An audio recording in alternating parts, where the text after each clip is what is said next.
Sekarang kita akan membahas organisasi pergerakan di periode awal, meliputi organisasi Budi Utomo, Sarekat Islam, dan juga Muhammadiyah. Pertama, kita akan bahas Budi Utomo. Organisasi Budi Utomo dipelopori oleh Dr. Wahidin Sudirohusodo. Ketika Dr. Wahidin Sudirohusodo sedang bermain ke kampus Stovia, tempat Dr. Wahidin Sudirohusodo menempuh pendidikan kedokterannya dan bertemu dengan mahasiswa Stovia serta memberikan gagasan kepada mahasiswa tersebut untuk membentuk organisasi.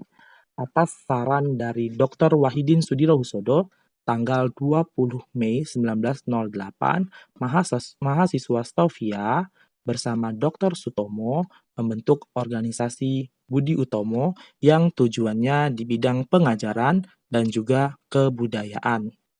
Pada perkembangan selanjutnya, organisasi Budi Utomo mengalami kemunduran karena ada beberapa hal. Yang pertama, ruang geraknya terbatas. Ruang gerak terbatas dikarenakan organisasi Budi Utomo hanya ada di Pulau Jawa dan di Pulau Madura. Yang kedua, berdirinya Sarekat Islam yang lebih populer dibandingkan Budi Utomo. Yang ketiga, Ketua Budi Utomo terpilih dari golongan priayi. Hal inilah yang menyebabkan Budi Utomo mengalami kemunduran.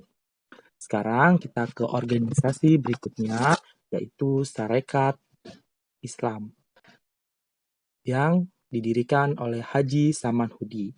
Awalnya, Sarekat Islam bernama Sarekat Dagang Islam atau SDI.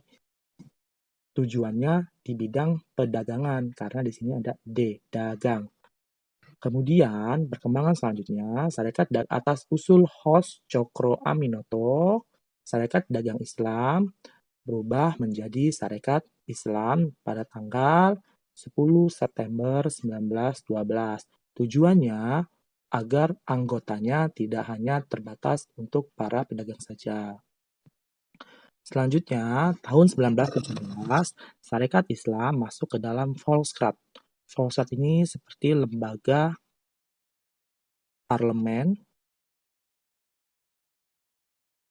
pada saat pemerintahan Hindia Belanda di Indonesia yang diwakili oleh Hos Cokro Aminoto dan juga Abdul Muiz.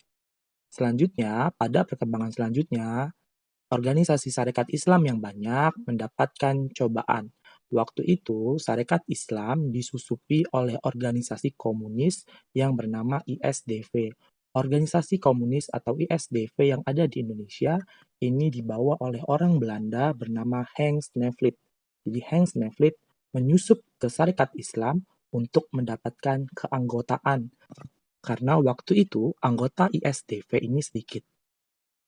Politik yang dilakukan oleh Snevely, penyusupan ke organisasi Sarekat Islam membawa dampak positif bagi Snevely, yaitu dengan bergabungnya Tan Malaka, Semaun, dan juga Darsono ke dalam ISDV. Sarekat Islam pun menjadi pecah, yaitu Sarekat Islam haluan merah atau komunis dan Sarekat Islam berhaluan putih atau nasionalis Islam. Kemudian di tahun 1923, Sarekat Islam menjadi partai politik dengan nama Partai Sarekat Islam. Di tahun berikutnya, tahun 1924 merubah nama menjadi Partai Sarekat Islam Indonesia.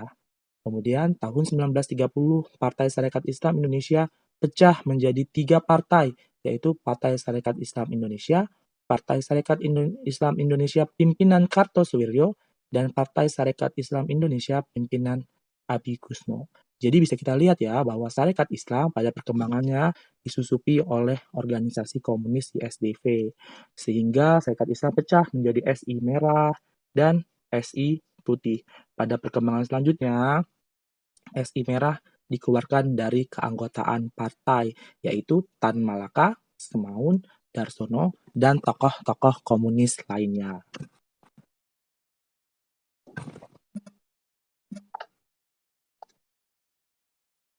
Selanjutnya, kita akan membahas organisasi yang ketiga, yaitu organisasi Muhammadiyah.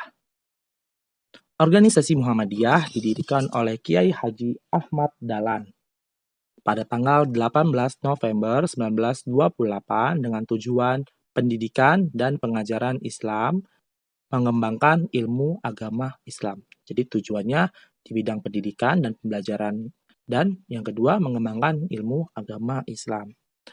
Kemudian asas yang ada di organisasi Muhammadiyah adalah asas Islam dan asas kebangsaan.